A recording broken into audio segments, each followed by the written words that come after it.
Good morning, everybody, and welcome to the Polis Project Digital Book Salon. My name is Michael Busch, and I'm the Director of Public Programs at Polis.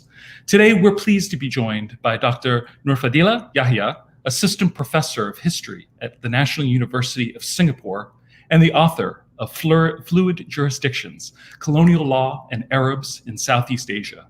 The book is a landmark and wide-ranging history of the Arab diaspora in Southeast Asia, and it examines the ways in which British and Dutch colonial law impacted and was shaped by Islam, race, and capital. The book was recently published by Cornell University Press, and it's going to be the subject of our conversation today. Nurfadzilah Yahaya, welcome to the Polis Project Digital Book Salon.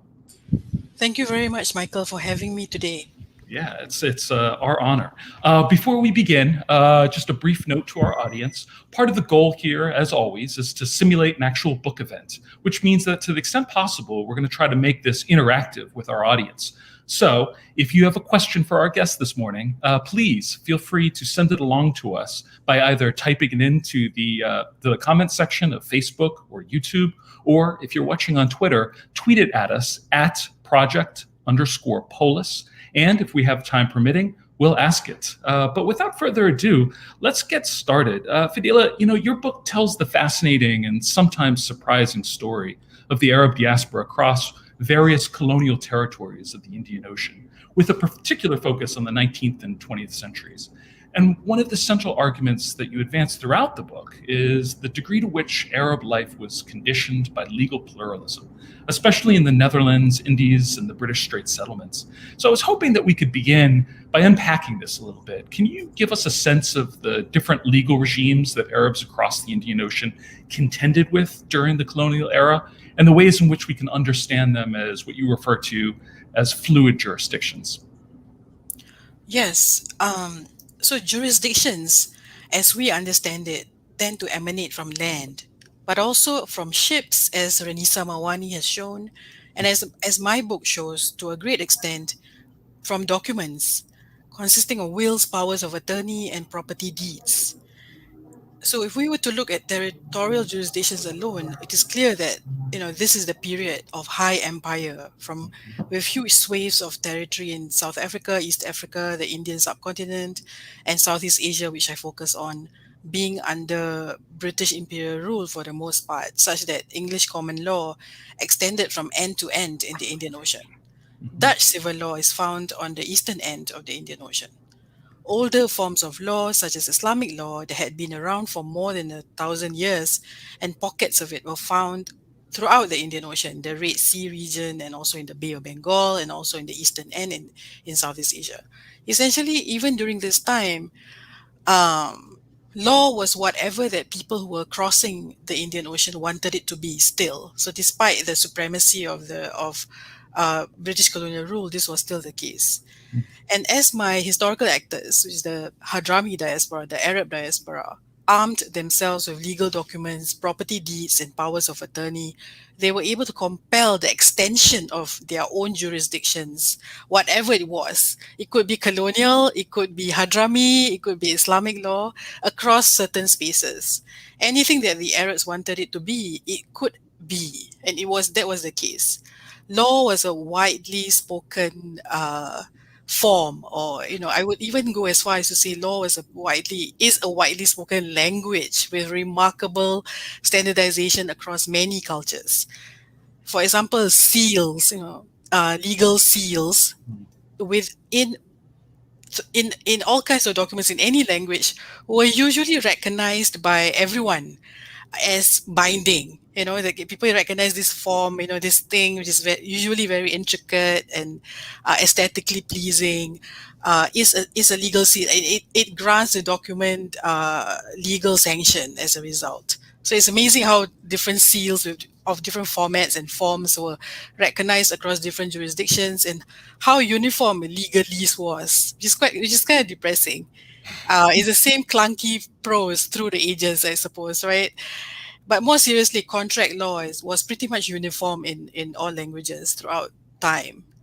So my historical actors could extend their own forms of law quite successfully, recognized by the colonialists even.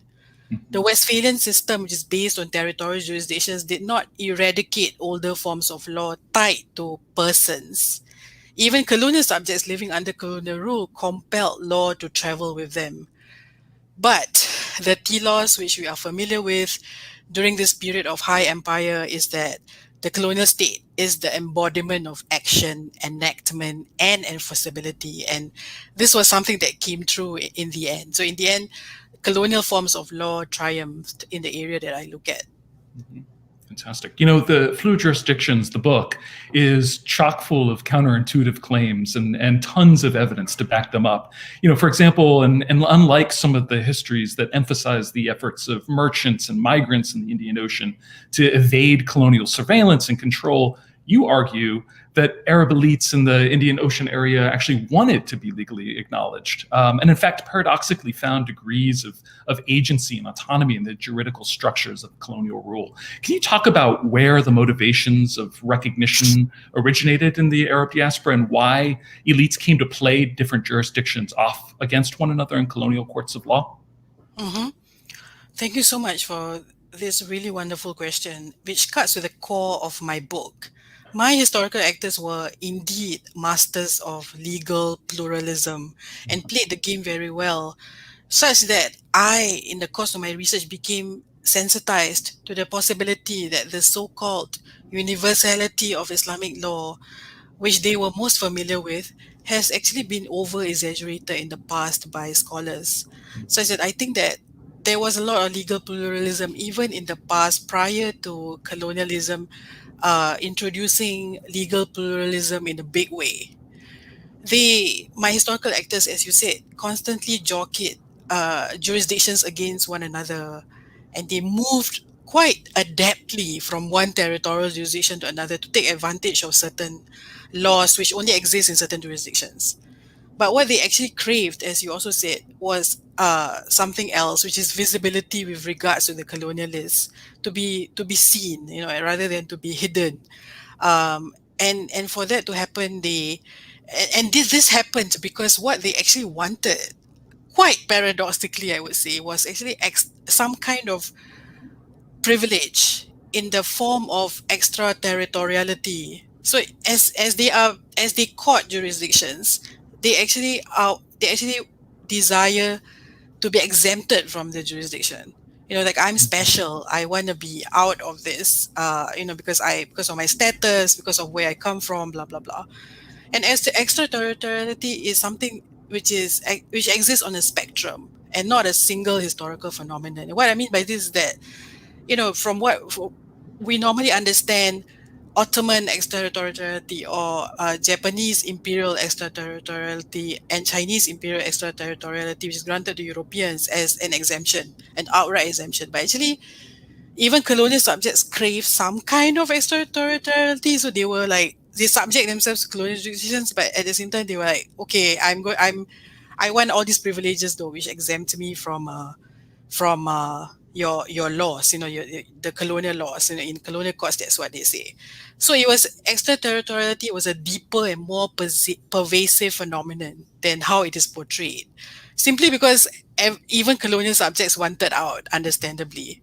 So this supremacy of Westphalian sovereignty, which is now, a condition accepted by people working on colonialism by the end of the 19th century, is not to be taken for granted, because it's very complicated, because yes, territorial sovereignty is now the thing, and that's why people subject themselves to the territorial jurisdiction in order to be exempted. And in doing so, they propped up colonial jurisdiction. So by this time, specificities of colonial sovereignties were there to stay, by the end of the 19th century, and colonial subjects recognized this. Over time, one might say that their choices were restricted such that they resorted to forum shopping.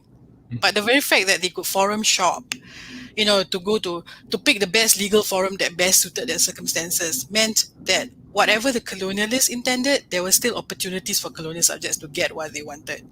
In fact, ironically, colonial jurisdictions formed additional options that some colonial subjects were drawn to, because sometimes the options presented by older legal forums were not advantageous for them, depending on the situation. This was one practical outcome of colonialism, whether we like it or not. In my book tells a story of how some people were forced while others remarkably chose to subject themselves to colonial jurisdictions through bureaucracy or by calling upon colonialists to rein in their errant family members and in the process subvert the authority of their own relatives and also of fellow Muslims they were competing against. Right. And on that, one of the flashpoints of legal contest that you highlight in the book is marriage. You recount the saga of Fatima Abdad, who struggled to win her financial freedom over 3 separate cases that stretched on for many years. Can you briefly outline for us, Fatima Abdad's story for us and talk about what it reveals about contests over property, over authority, and the role of Arab women in colonial life? Yeah, I found the story of Fatima Abdad truly fascinating. It is a story of female empowerment and also a true transnational story because she acquired property in Batavia, which is now Jakarta in Indonesia, but later on moved to the Straits Settlements, moved to Singapore. And she was very much, her story is a story of struggle because she was very much a businesswoman and recognized as such by everyone, but at the same time, all the legal authorities, her father, her extended family, and British judges, Dutch judges were very much concerned that she had too much power. And her case is very special, and I came across the case because she was incredibly wealthy. So to begin with, Fatima Abdad was the widow of a very wealthy man, Sheikh Abdullah bin Mari of Batavia, who died on March 10th, 1920. He was a very wealthy man, so she inherited a lot of money. She was also a businesswoman herself. Her father managed her property in Java. In December 1924, she sued her father, Sheikh Obud bin Saleh bin Abdad, for making her sign a document that, unbeknownst to her, was a contract of sale to him for 30,000 guilders in interest out of the estate of her late husband. She listed her father's wrongdoings in court in keeping her in the dark and basically embezzling her money. It later transpired that her father also prevented her from getting married to a man of her own choice by managing her property in such a way that if she had gotten married, then she wouldn't have access to a part of her property. Because she had been married before, she could get married without her father's consent. So property became the only way that her father could control her.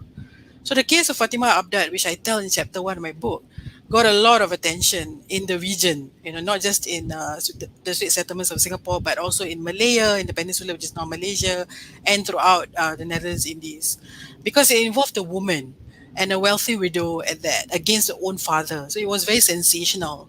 Fatima also kept purdah, so she isolated herself, she veiled herself, and so on. And it was wrongly reported that the religious practice of seclusion by women was meant that they didn't have control over their own business affairs, which is not true. So there was that attraction as well by the public who wanted to see her face, because she was veiled and stuff like that. And because women rarely spoke in open court, more weight tended to be ascribed to them when they did. So every time she opened her mouth, the judge would repeat, "Is that what you meant? Is that what you said?" and stuff like that, which they didn't do for example, for her father. There was a certain kind of power that women's words yielded, and litigants, judges, and lawyers were not indifferent to it, but in very weird ways, I would say, and not exactly empowering, So because these judges and lawyers and family members were very nervous about women's wide latitude for action, especially if these women boldly went against the wishes of their legal guardians. Women's liberty was seen as corrosion of virtue, as Durba Mitra's book Indian Sex Life shows quite well. The judges oscillated between acknowledging her independence from her father usually, and her lack of agency as a woman, which they imagined. British judges were deeply unaccustomed to women handling their own affairs, and this was very much apparent in the way they treated her as being alternatingly helpless and financially savvy, independent at the same time. And the colonial newspapers had a field day describing her appearance using all kinds of Orientalist tropes. Yeah. You show that cases like this, as well as the so-called Mohammedan Marriage Ordinance of 1880, contributed to the deepening bureaucracy and the primacy of paper across the Indian Ocean during the colonial era. And the power of paper and the power of procedure, I think you argue, is best exemplified by the profusion of the thing you mentioned earlier, the powers of attorney in Dutch territories during this time. Can you talk about what these powers of attorney did? Chiefly with respect to property, and how they highlighted the tensions between and the limits of jurisdictional authority and control. Yes, this is very much the crux of my book. The Arab elite, they were incredibly shady, I would say. They tried to inaugurate a new legal and bureaucratic regime by taking advantage of the liminal moment of legal and political ambiguity immediately after 1867. When the British Strait settlements of Penang, Malacca, and Singapore became a crown colony. Before that, they were ruled by India. They were ruled by British India. So there was this moment when it was a moment of change, and people didn't know what was happening yet in terms of law. And on the eve of this transformation, Singapore could be described as lawless because nobody knew who had purview over anyone. So from 1867 onwards, as a crown colony, they became ruled by the Colonial Office in the UK rather than the India Office and via British India. This period post 1867 saw a confluence of many factors. The main one being the opening of the Suez Canal in 1869 and the rise of the steamship as a mode of travel across the Indian Ocean. Together, this led to a rise in the number of Hadramis who travel across the Indian Ocean.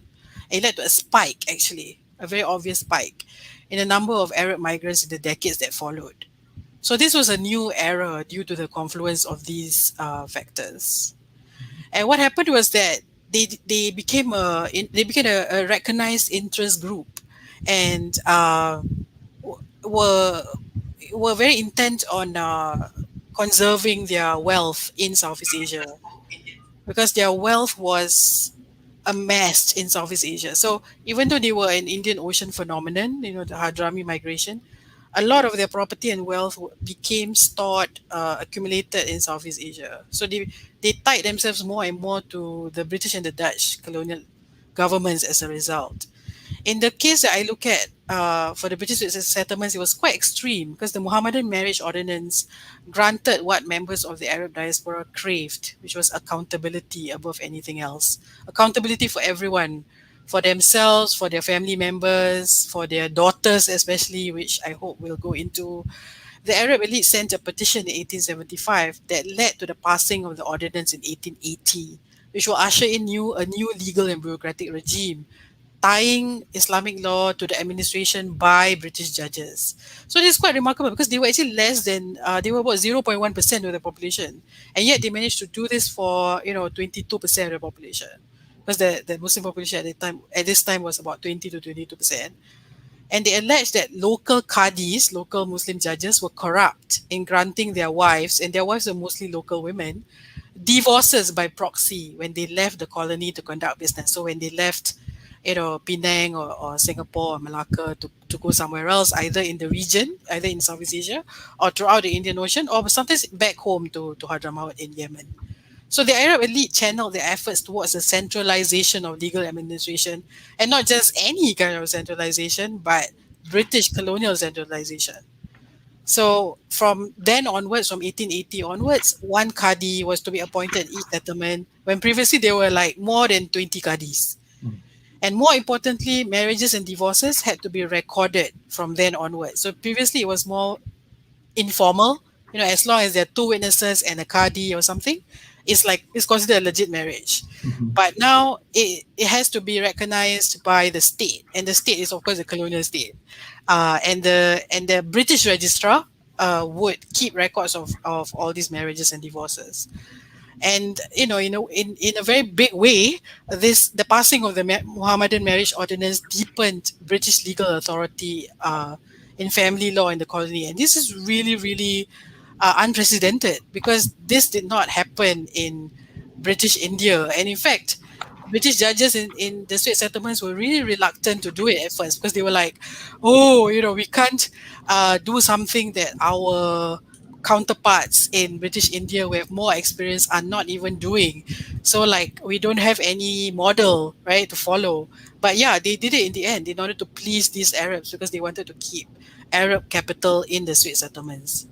You mentioned something. I want to just stick on one point before we move on. You mentioned, this the question of British India, and one of the things that and sort of to me read as paradoxical in the book was the degree of uncertainty that colonial administrators and judges actually had, and there seems to be a tension between what they were doing in the Strait settlements and questions about what was happening in British India. Can you flesh that piece out for us as well? Because Yes. it was surprising to me.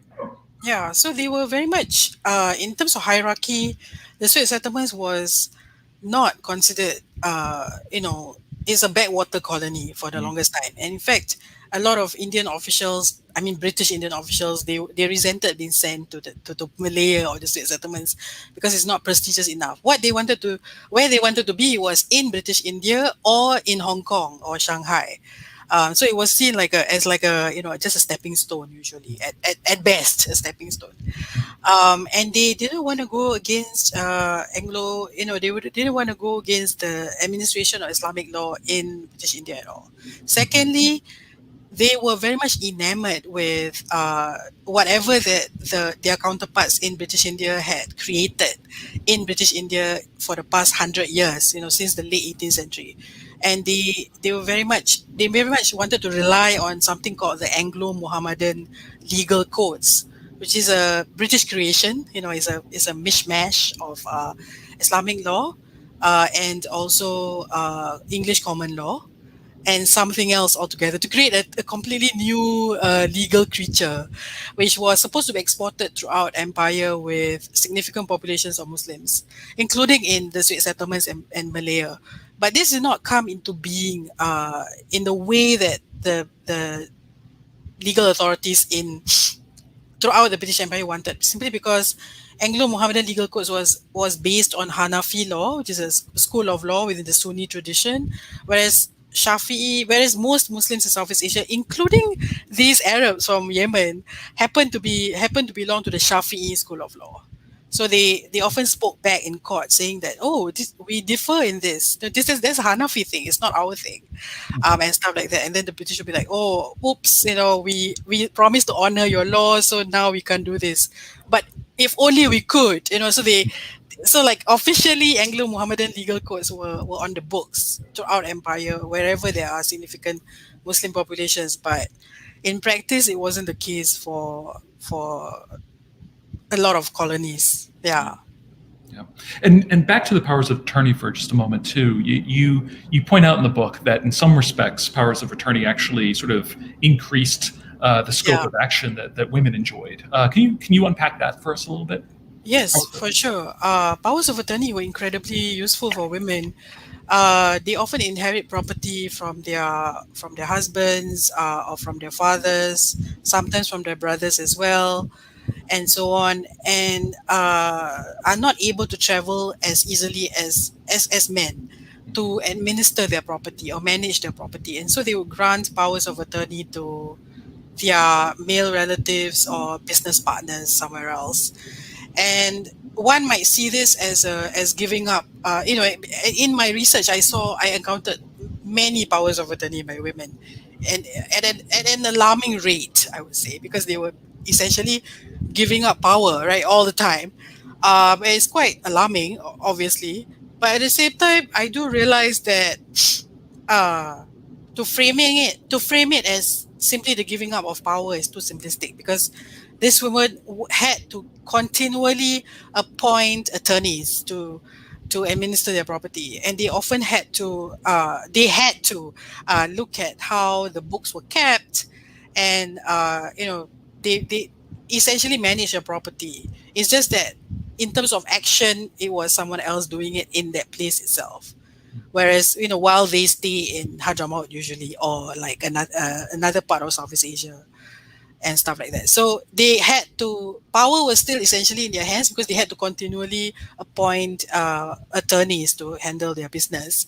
It was never like a complete devolution of power to some other entity. Yeah. Yeah. Sort of to shift gears a little bit, one of the striking points of focus in the book is the shifting of identity of Arabs in the Netherlands Indies specifically. And, the book opens with Arabs kind of playing commercial hosts to visiting Europeans in the 16th century. But by the 19th century, they've been rendered foreigners by Europeans. Could you talk about the specific ways that prejudice and fear drove this shift, but also the ways in which mobility came to influence the legal status of Arabs in the Dutch territories? The mobility of the members of the Arab diaspora who eventually settled in Southeast Asia was definitely a cosmopolitan Indian Ocean phenomenon. But we must remember that this phenomenon was simultaneously entangled in and transcending British and Dutch colonial worlds. By the time they arrived in Southeast Asia, these Arabs were already diverse in terms of lineage, language capabilities, and religious practice. So they were already actually mixed by the time they got to Southeast Asia, because it's such a long way and there's no way to travel, from end to end, especially in the past, where monsoons dictated their itinerary. So most had settled elsewhere throughout the Indian Ocean, absorbed into local societies, while others stood out within their host societies by choice, retaining their Arab identities to instrumentalize it in different ways to gain political and social privileges. And as you said, by the end of the 19th century, they were considered foreign by the colonialists. And they became more oppressed as a result than those classified as natives. And I see this as a phenomenon that complicates the notion of mobility. These Arabs in the Netherlands Indies shifted identities within the colony, within this huge colony, which is basically the archipelago, from day to day due to colonial classification. Arabs in the region came to the region before the British and the Dutch, for like 1,000 years before. At first, they were intermediaries that the Dutch East India Company relied heavily on. And so they were allies in the beginning. But then, after 1800, when the Dutch East India Company had gone bankrupt and the Dutch colonial government took direct control over the Netherlands Indies, their identity became more generalized, linked with the majority of the population. That is the Indonesians, classified as natives by the Dutch. And Dutch authorities resented their role as intermediaries and soon portrayed them as parasites, people who preyed on the masses who were the natives. And so the narrative became, these people were preying on the people that we should protect them from. So the Dutch often used that language of protection over the natives to cast out the foreign Orientals who were the Arabs, the Chinese, and the Japanese. So this happened from 1854 onwards, and their mobility, the mobility of these people, the Chinese diaspora and the Arab diaspora, especially due to their numbers as compared to the Japanese diaspora, which is very, very tiny compared to the Chinese and the Arabs. So their mobility, or rather perceived mobility, marked them out as foreign. Simply because when the Dutch look at them, they are reminded that you came from somewhere else.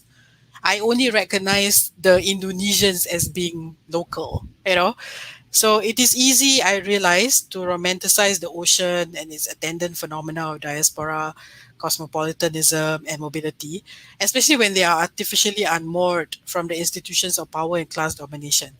But as my book shows, it is worth exploring whether members of the Arab diaspora were truly cosmopolitan.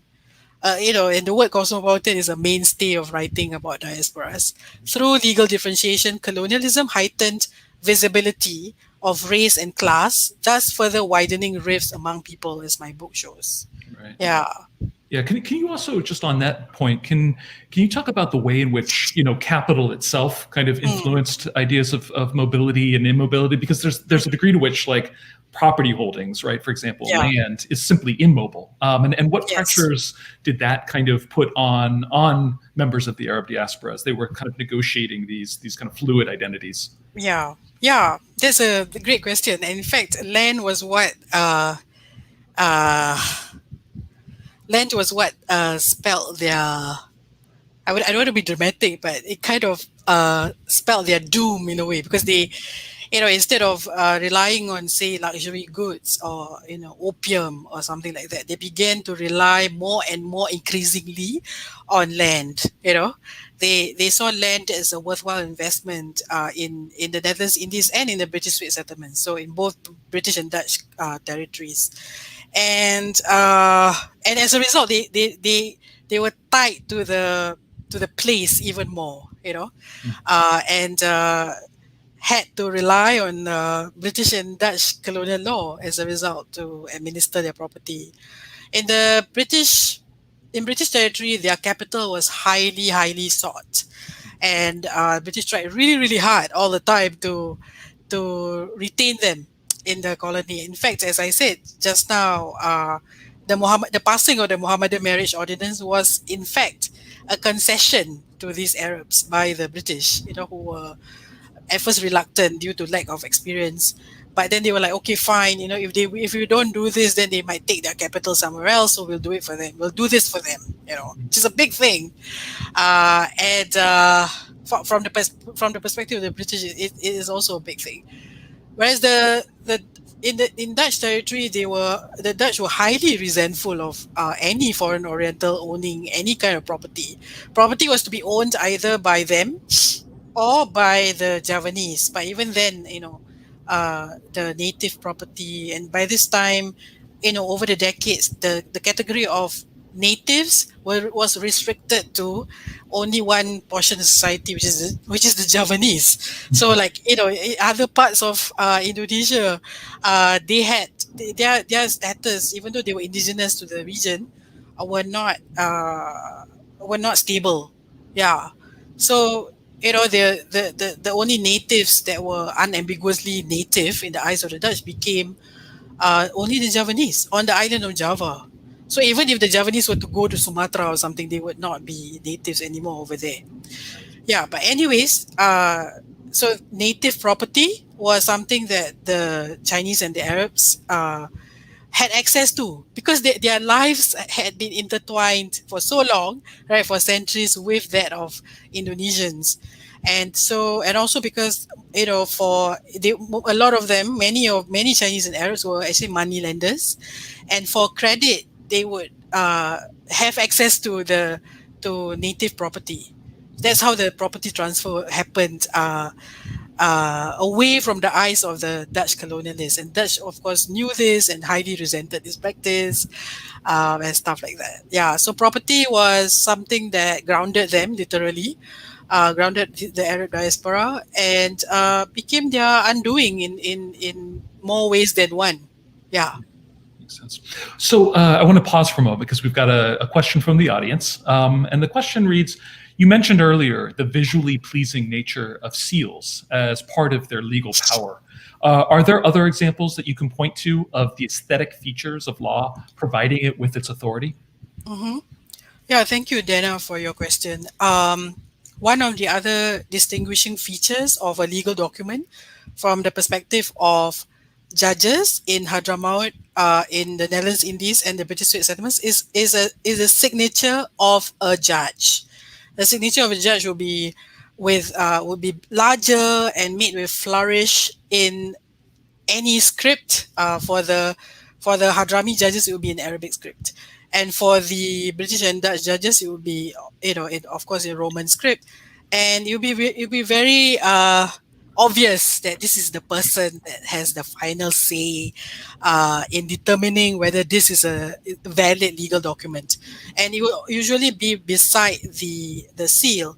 The other thing is, if it's a power of attorney or a marriage contract or a will, there would be the names of witnesses. So from what I can see, the names of witnesses for documents which pertain to women, which were produced by women rather, would have meant significantly more signatures.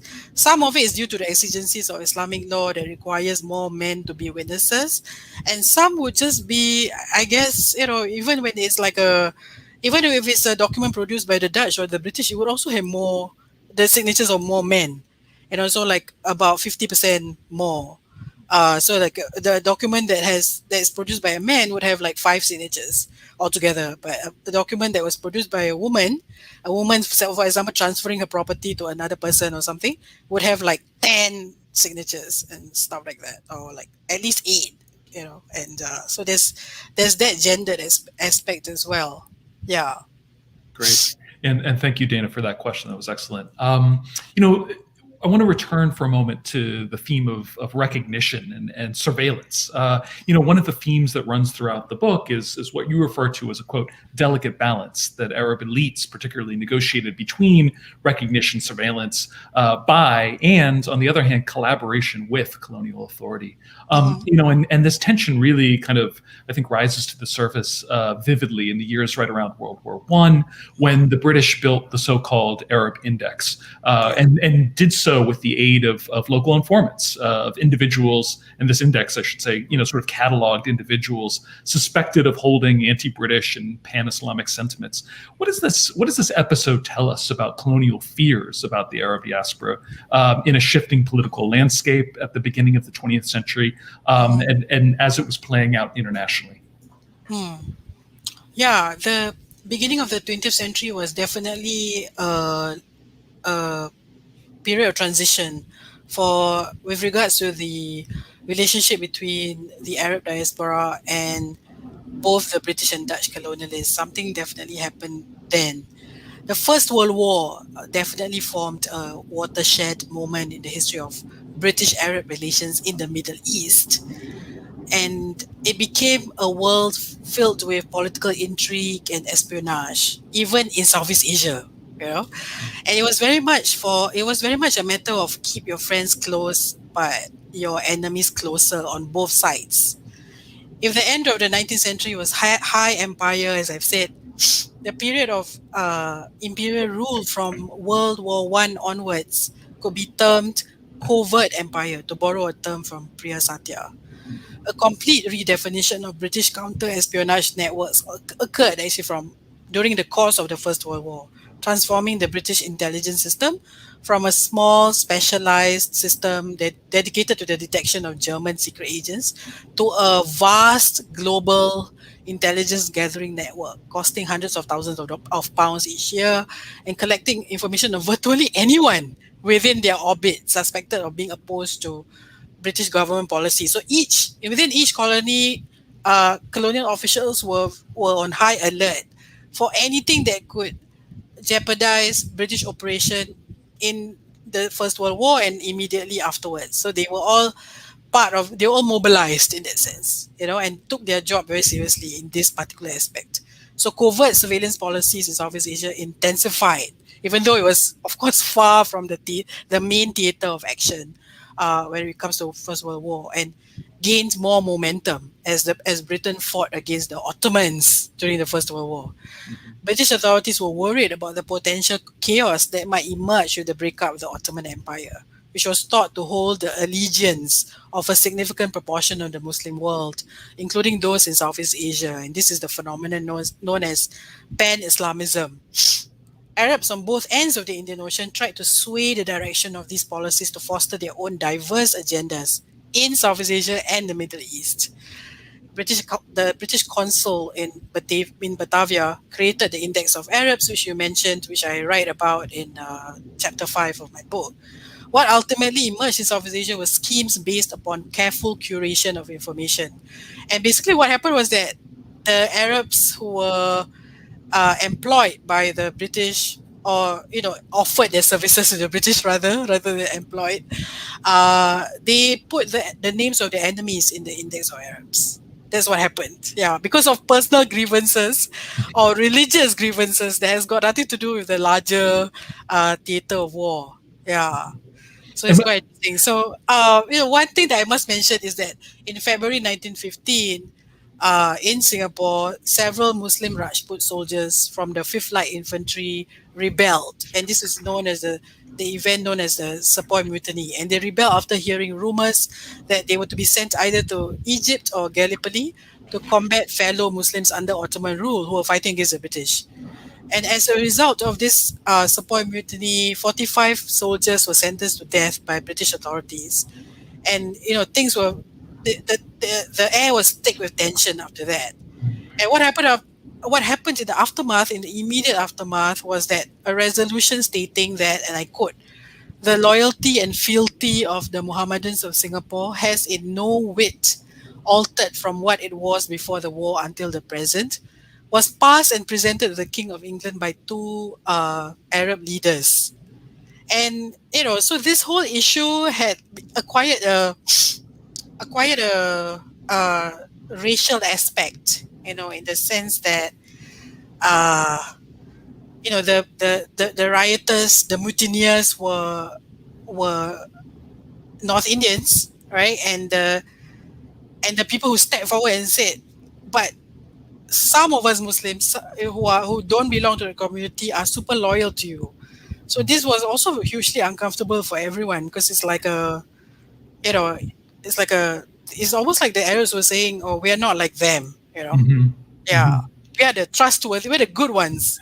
Yeah, So just to hold on this point for just a moment, one sure. of the agents or one of the informants that you discuss is the so-called Agent D, who was Yeah, not Arab yeah, as far as we know. Can you just yes, briefly describe, yeah, sort of I'm assuming it's a sure, him, his role in yes, this and what his motivations were to the extent that yeah, we can sort of understand them? yes.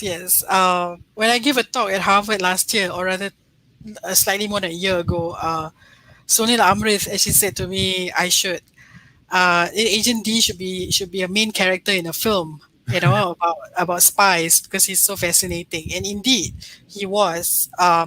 From what we can tell, he is definitely Indian, but we don't know from where exactly. And he knows Arabic, he knows Dutch, he knows English, he knows Malay.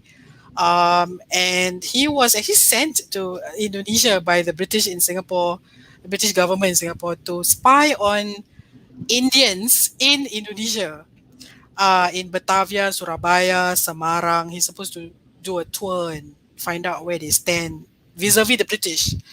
But what he found out was, what he was drawn to were the Arabs in the end. Maybe there wasn't much to report on when it comes to Indians in Indonesia. And he became like an intermediary, and his British employers in Batavia, in the British consul, and in the state settlements took his words very seriously. And he said things like, "Oh, I've spoken to this person, and he would like to send his sons to England to study English, or at least to Singapore or something like that. Can you make it happen?" And his employers would try to make it happen, because it's like soft power, in studying English and stuff like that. Yeah. And he wrote really great reports. His reports are a historian's dream, basically. It's very detailed, very nuanced, very well written. And so, yeah, a lot of my sources for the chapter on surveillance were actually his reports. And he himself, I could see that he was very much pro-British. It was clear, sincerely pro-British. I mean, not just because he was employed by the British. He was a soldier himself. He probably was an officer at some point, and he was he managed to convince some Arabs to go over to the British side and stuff like that. So he was very much like a diplomat, Right. Yeah. So he's a fascinating character, and I wish that I hope to find more information about him in the future. Great. So I want to turn our attention to another case study that you highlight in the book, namely religious endowments known as waqfs. It's a huge subject, obviously, but can you briefly explain what they are, Yeah. what they teach us about the changing nature of Arab identity in the Indian Ocean period or Indian Ocean area during this period, and how they underscore the tensions inherent to the overlapping jurisdictions of Islamic and English common law? Sure. Yeah. So remarkably, the Arab diaspora in Southeast Asia demarcated their own legal jurisdictions by anchoring their family obligations, their kinship obligations, and commercial interests that they had developed over several centuries across the Indian Ocean, and ultimately ending up, most of their wealth, as I said, ended up in the eastern end of the Indian Ocean, which is Southeast Asia. Two devices entrenched colonial jurisdictions. The first being the power of attorney, which I've already spoken about, and the second is the Waqf, which is what you just mentioned.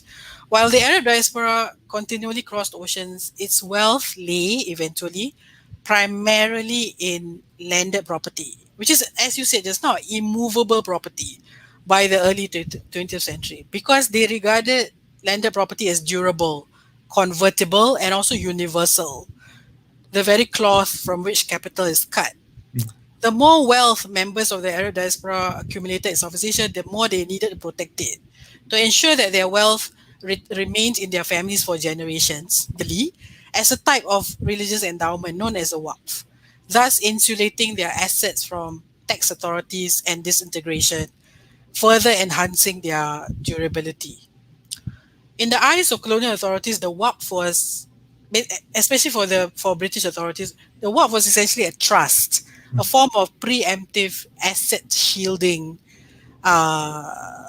module, deriving its utility from the blurring of distinction between contract and private law. The waqf was simultaneously an apotheosis, I argue in my book, that the waqf was simultaneously an apotheosis of Arab diaspora's efforts to settle in Southeast Asia, and also their eventual compromise with colonial authorities.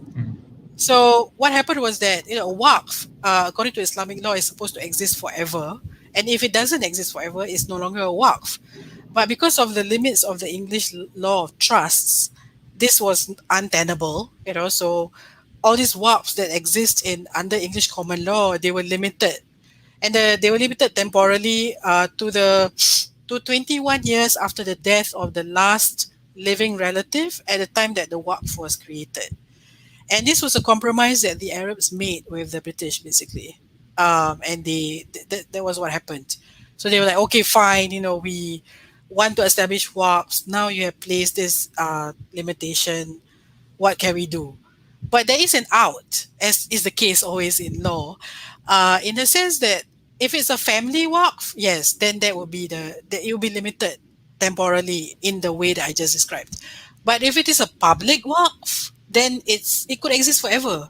So what should these Arabs do? They thought of they were thinking, what should we do in order to maximize the temporal duration of our waqfs? What they did was that they made sure that their waqfs were, the terms of their waqfs were as charitable as possible. And by charitable, I mean charitable in the legal sense, according to how the British defined it, according to how English legal judges defined it at some point at the time of Henry VIII, and that's what they did. And obviously, British judges could just declare waqfs void, but over time, as far as I can see, from 1860 to 1920s, more and more waqfs were declared charitable. So the judges actually tried really hard to make sure that these waqfs were not declared void. So they were like, they would look at the terms of the waqf and try to frame these terms in a way that it fulfills the legal definition of charitable, such that this waqf would become a public waqf rather than a private waqf, and a private waqf is a family waqf. So it's hugely complicated. And yes, I saw this trend by British judges in this, and I see it as a sign that these judges were intent on preserving Arab capital in the colony. This is a huge contrast to what happened in the Netherlands Indies, where waqfs were officially not allowed to exist in any form. They did, simply because the Dutch could not monitor, because it's such a huge colony. It's also an archipelago, so they couldn't monitor everything. But officially, no waqfs were allowed to be established under Dutch colonial rule, and much less family waqfs. Yeah. Mm-hmm. Right. So we're beginning to run a little bit short on time. So, by way of slowly drawing the conversation to a close, I was hoping to conclude with your theoretical observations at the end of the book about, the history of legal pluralism across the Indian Ocean and what it teaches us about what you refer to as the archive and the library. And, I was thinking about, these concepts, which, specifically the library really sort of evokes for me the work of Benedict Anderson, Edward Said, and Mudimbe's idea of the Colonial Library. And I was hoping that you could start by talking about what these terms represent and their theoretical significance. Yes. So because they tended to own property, the Arab population was overrepresented in the legal record. And, it's good for us historians because we have access to whatever was going on.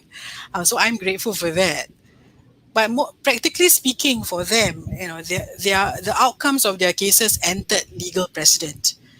So the Arabs comprise 5 to 7% of the population of the Netherlands Indies. So they are a small minority. In the Straits Settlements, they were even smaller minority. And yet, they comprised about, there were some years, I think 1921, 1922, when cases involving Arabs comprised 85% of the cases.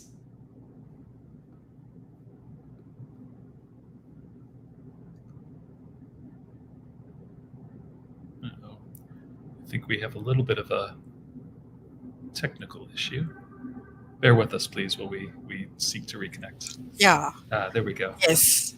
Are we back? I think we're back. Okay, so as I said, in the years 1921 to 1922, even though they comprised 0.1% of the population in the Straits Settlements, that year, for those 2 years, they comprised 85% of the litigants involving property in the colony.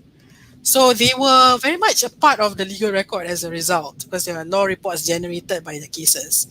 And in this manner, their lives became a matter of official record. So literally the archive as we know it, an institution which is tied to state power with all its problems. So the archive I talk of mainly is this particular version. But you're right to link this to another sort of colonial library in the sense that Edward Said, Benedict Anderson, and Mudimbe talks about. In the sense that they likely form a colonial library because they were so visible. They courted the attention of the colonialists. And this colonial library is a library that colonialists create of particular communities that they governed over in some way, usually relying on a universal typology arising from the Enlightenment, of course devised by Europeans. And we inherit this library as academics. So there is an angle that I did not really explore in my book, but I'm so glad that you brought it up, because they were so visible and they kept on talking to these colonialists and often told the colonialists about their own community, about fellow Muslims, for better or for worse, and stuff like that. So they definitely contributed to this colonial library in the sense that Said, Mudimbe, and Anderson talk about. Yeah, fantastic. Fadila, this has been an absolutely wonderful conversation. Thank you so much for giving us your time this morning. Thank you so much. So we've been talking with Dr. Nurfadzilah Yahaya, who is the author of Fluid Jurisdictions, Colonial Law and Arabs in Southeast Asia, available now through Cornell University Press. I want to take a moment also to thank Annika Singh and Vaishali Patra, the producers of the Polis Project Digital Book Salon. And I want to thank you, the audience, for tuning in. We'll be back in a few weeks' time with another author and another excellent conversation. And in the meantime, take good care of yourself, be safe, and we will see you soon.